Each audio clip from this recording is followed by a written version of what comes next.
Hello guys, got me a new toy here, a 2015 Can-Am Maverick 1000. And today I'm doing a rear diff fluid change on it. Also I'm gonna do the front, the front differential in another video, and the also the final drive, the transmission also on it. But this thing is kind of tricky to get to the drain bolt. They put this thing in a pretty horrible location.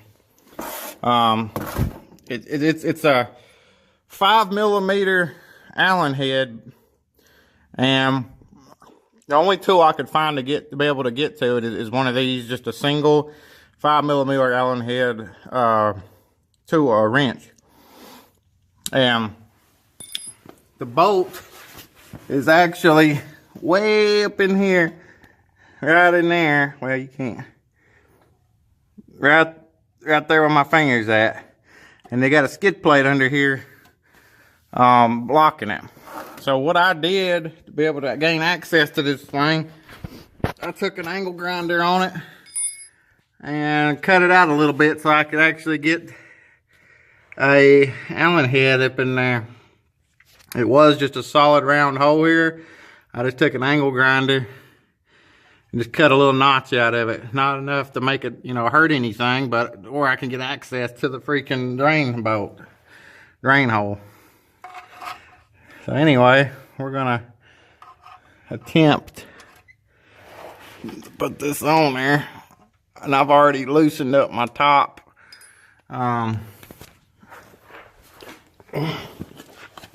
My fill bolt hole. You always want to loosen your fill hole before you take your drain bolt out. It takes a 6mm Allen and a 6-inch extension and a 3/8 ratchet. Basically, the fill hole. Let me get up so I can get this thing in view here. Is right there. So what we're gonna do is try to get this on here. Actually, it's better to get to it from the bottom. So they make this is a kind of a booger to do this service on these things. Anyway, got it in there. So we're gonna take that bolt out.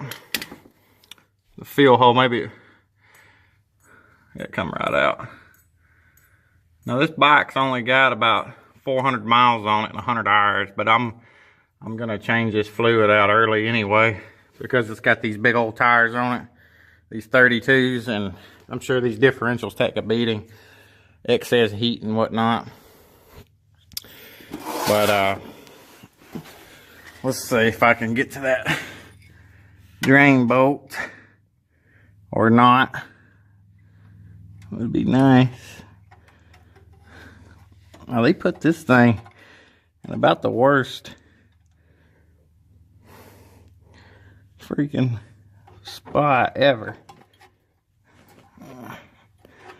You don't want to strip out your drain bolt there. I've heard and read on these forums that it is super easy to do. Now, it's coming loose. Luckily, I've got just enough room to get this wrench on there where I cut that notch out. Because you ain't gonna be able to get it. You won't be able to get no wrench, this wrench or nothing in there without cutting a little notch out to get it, access. So it's kind of like a little trick, I guess.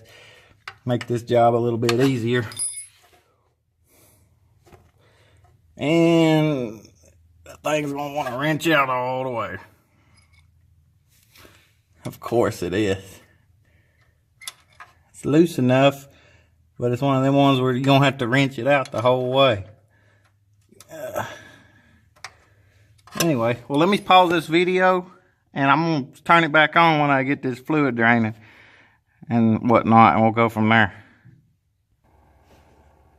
Okay guys, I got the drain plug out, and that fluid is actually pretty dirty. A little dirtier than I thought it was gonna be. Made a mess on my hands with it, but that's 400 miles and 90 hours. That's what your fluid's gonna look like, especially if you got big 32 inch tires anyway. But anyway, this is the drain plug I was wanting to show you guys. If I can get this thing to focus. It's just a little tiny thing, man. You got to be super careful not to strip that Allen bolt out right there. That's a 5mm. And it's very, very, very easy to do. To have that thing slip and you're screwed. That's why I like to just cut that little notch out under there. So you can get the wrench completely onto the drain bolt. So that way it's not cockeyed or anything. But we're going to let this finish draining, and we're going to stick the plug back in and put some fluid back in it. I'll be right back. Okay guys, I got the drain plug back installed. That was a booger because you don't have any room up here really with your finger to get your finger in there to get the bolt started. So I might end up later on, I might end up cutting that out just a hair more, you know, just a little bit to give me some more room to get my hand in there to get that darn drain bolt started. But I got it, and I got it snugged back up. Now we're ready to fill this thing back up with some fluid. I'm using Mobil 1 7590 synthetic gear lube. You can use Royal Purple, Lucas, Amsoil, whatever. Whatever you like, but I like Mobil 1 products, so that's what I'm going with. I actually supposed to have my 75 W140 Mobil from my transmission, but Amazon screwed up and sent me 2 of these 7590s, so I can't do my transmission flush for another couple of days. They said, I called them, they're going to send me a replacement out and see if it's the right one or not. And then I'll be able to make the video for that. But anyways, they're pretty good about sending replacements out, I guess. But yeah, so I ordered this stuff off of Amazon. It's like $10 a quart for the 75 140 or whatever. It was $18 a quart for that stuff. But it's cheap insurance versus having to buy new transmissions and differentials for these things. Let's see if I can get this thing in here. Get some fluid going, possibly. Don't know yet if this is gonna. I'll have to sit the phone down or not. So I'm just gonna pump this thing up until it starts squirting out the darn fill hole. I'm gonna have to pause this again. Be back in a second. Okay guys, we got it all full of fluid now. It says right here on the case, you can see 75, hang on, API GL5 400 milliliters, 75 W90 fluid. So, and 400 milliliters, and there's 946 in a bottle of this quart right here. So I guess almost half, not quite half a bottle, and it started running out of the fill hole. So we're good. We got the rear diff full of fluid. We're gonna go ahead and put the fill plug back in it. So we got the fill plug back in, tightened up and everything. And like I was saying, it says it holds 400 milliliters. And right here we're right at about 560 milliliters left in the bottle. And there's 946, so we're right on the money, I guess. 540, so actually, yeah, I mean, it's close enough. A couple ounces ain't gonna hurt nothing, but we're pretty full on we're full fluid. Mobile 1, GL5 synthetic, 75-90 fluid. And